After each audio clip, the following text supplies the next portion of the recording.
Hello there, welcome to session number 5, where we're going to be looking at how does someone change their drug and alcohol using behaviour. I'll be sharing with you a model that explains the process or journey someone goes through when changing their behaviour. And I'll briefly say a little bit about drug and alcohol treatment as well. And then I'm going to end the session with posing some questions for you to consider. Because as with the other sessions, what I'm offering you here is general information, and you'll need to decide for yourself how much any of this applies to your situation and then how you're going to choose to respond to that.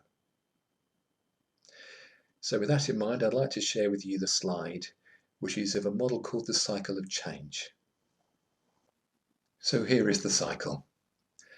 Might look quite complex and maybe there are words you don't recognize, but don't worry, I'll go through it slowly and explain all of those terms. The first thing I'd like to say before I do that, though, is that the only person who can move through the cycle of change is the person that uses. No one else can make them move and thereby change. And that's true of people who provide treatment to people who've got into difficulty with their drug and alcohol use, as well as families and friends. Now, probably all substance use starts at that first box at the top of the diagram called pre-contemplation. And what pre-contemplation means is before someone's even thinking about changing. So at this stage they want to use, they see no reason to change, they deny or they are not aware of any problems, and if they are aware, they're unwilling to change, even if there's pressure coming from other people such as yourself to do so. Now, if somebody's substance use is at the experimental, recreational, or even occasional problematic stages of use, such as we were looking at in session 3, then they may well stay in pre-contemplation. However, if someone does stay in problematic use or their use becomes addictive, then at some point they'll begin to become aware of the negative consequences of their use. And at that point, they'll enter the cycle of change at that second box at the top there called contemplation. So notice just under pre-contemplation, it says awareness of the need to change. And that's what someone needs to do in order to be able to move on to the next stage. Notice that at contemplation, someone is just thinking about changing. They haven't actually changed the way they behave yet. Now, the kinds of experiences that lead someone to move from pre-contemplation into contemplation include things like someone noticing the impact of substance use on their health, maybe even they survived an overdose, problems with money, difficulties with people who sell them drugs, possibly involvement in the criminal justice system, difficulties in their relationships with others, possibly losing their home, their job, their place of college, or becoming a parent. Typically at contemplation, someone's in two minds about whether to change or not. They are both considering changing, but also they're still using. And it's the latter that wins out. They are still using and they're not actually ready to change yet. Now, someone may stay in contemplation and in pre-contemplation for a very long time, and it's quite easy for families to give up hope and think that someone's never going to change and that they're always going to use. However, what seems to be normal is that at some point, as it says under contemplation, someone increases the pros for change and decreases the cons for using. And at this point, they move from contemplating change to beginning to prepare to actually do it. So coming around that right side of the cycle. The motivation for this move is typically a response to the same kind of difficult experiences that motivated them to start contemplating. They need to feel ready and committed to change. They need to prioritize change. They need to set a date to stop and have a realistic way to do it. Ideally, this involves the help of professionals, although they aren't essential. People seem to move around the cycle anyway, whether they're in treatment or not. That having been said, I would want to encourage anybody to go into treatment, as it often speeds up somebody's journey around the cycle. It's also important to note that successful attempts often involve the support of family and friends.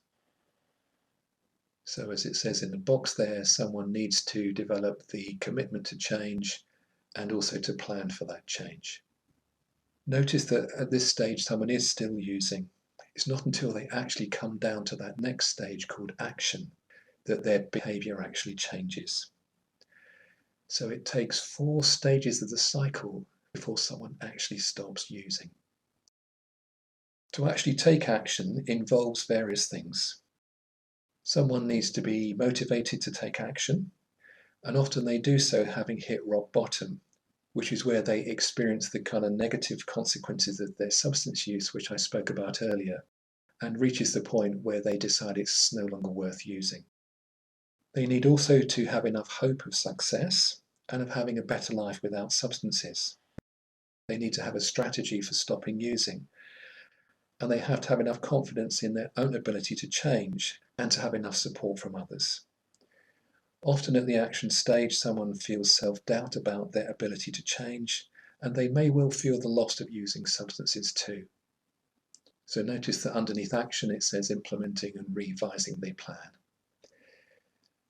Now then, one of the key things about this model is that it separates stopping from staying stopped. Taking action to stop using drugs and alcohol isn't the same as that next box, maintenance, which is maintaining that change. The maintenance stage, or what's often referred to as recovery, as in recovery from substance use, is where someone is maintaining the change that they began at action. It's easy at this point for someone to think that substance use is over and that they're not going to use again, as can their family and friends. However, for someone to stay in maintenance, many things need to happen, and this includes the following. First of all, they need to be aware of their triggers to using substances and to have effective strategies to manage the cravings that then get triggered. They also need to develop the self-support to be able to soothe themselves and regulate their own emotional experience without using substances, and thereby to remove the need for self-medication. They need to create meaningful and satisfying ways of living without substances, such as work, leisure activities, and possibly parenting. They need to resolve any past difficulties that have occurred as a result of their substance use, such as maybe saying sorry to you and making amends for things which they have done. It's important also that someone gets down to the underlying reasons that led to their problematic or addictive substance use in the first place, that then led on perhaps to that need to self-medicate. And also someone needs to develop their own self-trust, that they can trust themselves not to use again. And also they need to rebuild the trust of others, that they are trustworthy again. That's a lot of work. Someone may not be aware of the need to do all of those things, or maybe they're not willing to do so. Even when they do work at these, it's difficult, it's complex, and it takes time. Therefore, sadly, it's common that people relapse back into using. And the 3 main reasons for doing that are people feel difficult and painful emotions, which they then want to self-medicate with substances again, social pressure from others to use, and also conflict with others as well. When someone relapses back into using and comes back up to contemplation, this is typically a very difficult time for families and for friends, and it can feel really hopeless. But as the diagram shows us, change is a cycle. So after someone has a relapse, they can move back into contemplation and consider change again. They can come back round and prepare to change again. They can take action again. They can come back into maintenance again. So I guess the cycle of change is a kind of good news and bad news story. Also, what this shows us is the familiar experience that families often have of noticing the way their loved one uses and then stops and then goes back to using again and stops and goes back to using again. What the research tells us is that fortunately most people, after several goes, do seem to find a way to stay in maintenance, will complete all those tasks that I spoke about earlier, and then be able to terminate their substance use. Sadly, though, there are a few people that don't manage that. Okay, there are some observations I would like to share with you about the cycle of change. First of all, I hope you've noted that someone has to move through all of those stages for change to happen. So it's not like someone wakes up one day and just says, that's it, I've had enough, I'm going to stop. It's a process, it's a journey, and someone has to move through the stages, and that takes time. And each stage in itself is a change before they get to a point where they've stopped using drugs and alcohol. Also, notice the way that change is often a paradox. Rather than someone trying to be at the stage that they're not at, they need to stay where they are, stay still in the stage that they're at, and become aware that that's where they're at, and to do the work that's necessary at that stage. And then by having stayed still at the stage they're at, paradoxically, they then move on to the next stage. I hope you can also see that change is cyclic. People often have to have several goes at giving up before they find a way to stay in maintenance and move into termination. And whilst most people do find a way to stop using drugs and alcohol, sadly there's a small number who don't. The next observation I would like to make on the cycle of change, as I mentioned at the start of the slide, is the only person who can take themselves through those stages and actually change is the person who's got into difficulty with their own substance use. Families and friends can't do it for them. You can't make someone stop using. Now, others can have an influence on someone's substance use and an influence on them moving around the cycle. For example, families and friends may be able to prompt some of the difficult experiences that lead someone to start to contemplate change, such as no longer paying off drug debts, and then someone has to experience the negative consequences of getting into debt with their drug dealer. And that may lead them to start to contemplate and think about changing. Alternatively, families and friends may inhibit someone from moving around the cycle and have an unhelpful influence. Now, usually families do this without knowing they're doing it. It's unintentional. And an example of this could be paying off drug debts, which may seem like a helpful thing to do, or out of fear of someone getting harmed by drug dealers. And that may well be true. But in paying off their debt, someone never experiences the negative consequences of using, and therefore maybe never comes on to contemplate whether they want to continue using or not. We'll look at this in greater depth in session number 6, and also what I will be looking at in session number 8 is how you really can help someone. So how can you have a helpful influence? That's the main theme of session number 8. The next point I would make is it's important for families to be realistic about what's possible. If someone is addicted to drugs or alcohol, change is likely to be slow, take quite a long time, and as we have seen, there are different stages that they will need to move through in order to be able to eventually stop using drugs and alcohol. I think very often families can just want somebody to stop using, and do so, of course, for the best of reasons. But that would be a bit like saying to someone who was really unfit, why don't you just go and climb a mountain? And to them, that's unrecognizable. They just couldn't imagine achieving that. Whereas if you said to them, why don't we go for a walk around the block and have a chat? That might seem possible to them, and maybe starts to sow the seeds in their mind that they could make some changes to their lifestyle.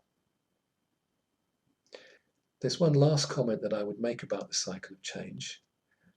Sometimes it can be difficult for families to know what stage their loved one is at. For example, someone may have relapsed and they're keeping it a secret, and you think they're still in maintenance. Or maybe someone has started to contemplate change, but they haven't shared that with you, and you can assume they're still at pre-contemplation. This can be difficult because families don't then know what it is that they're up against, and they're misattuned to where their loved one's at. It's therefore often helpful to be able to talk about what stage someone might be at, if they're willing to do that. And with that in mind, there's session number 7, where we look at how to communicate with someone about their substance use. I'd like to end the session by posing some questions for you to consider.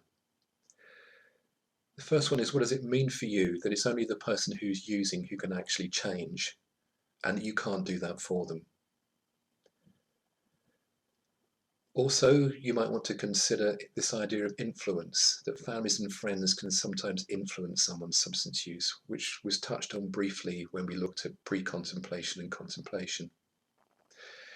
And if that interests you, then I suggest that you watch sessions numbers 6, 7, 8, and 9, where we'll come back to this idea of families using their influence. Next, you might want to consider, what does it mean for you that someone can't just jump to maintenance and stop using? Real lasting change is a process, and someone has to go through all the stages of the cycle of change in order to get to maintenance. And that as part of that, relapse is normal, and it's quite likely that they'll give up and start using again, give up and start using again, and so on, until hopefully they find their way to stay in maintenance and thereby move into termination. Next, you might want to be thinking about, where's the person you're concerned about on the cycle of change? And it might be difficult to know, and maybe that would be something you might want to talk to them about. There's one last point I'd like you to consider, and that's to know that it can be helpful to talk about the possibility of relapse with someone who has been in maintenance and hasn't used for a while. Sometimes families can be hesitant to do so, believing that if they raise it, it might make someone use again. Actually, the research says that the opposite is true, and it's usually helpful to raise the topic and to talk about it and to prepare how that would be dealt with were it to occur. Then last of all, there's two things I'd like to propose that you do. The first one is to have a look at your local government website and to find out where treatment agencies are in your area. And this might be beneficial both for the person you're concerned about who's got into difficulty with their substance use, but maybe also for yourself and support for you. And that comes on to the second proposal. As ever, I'd like to encourage you to get the support that you may need at this time in your life, and see elsewhere on the Adfam website for sources of support. Okay, that concludes session number 5. Bye for now.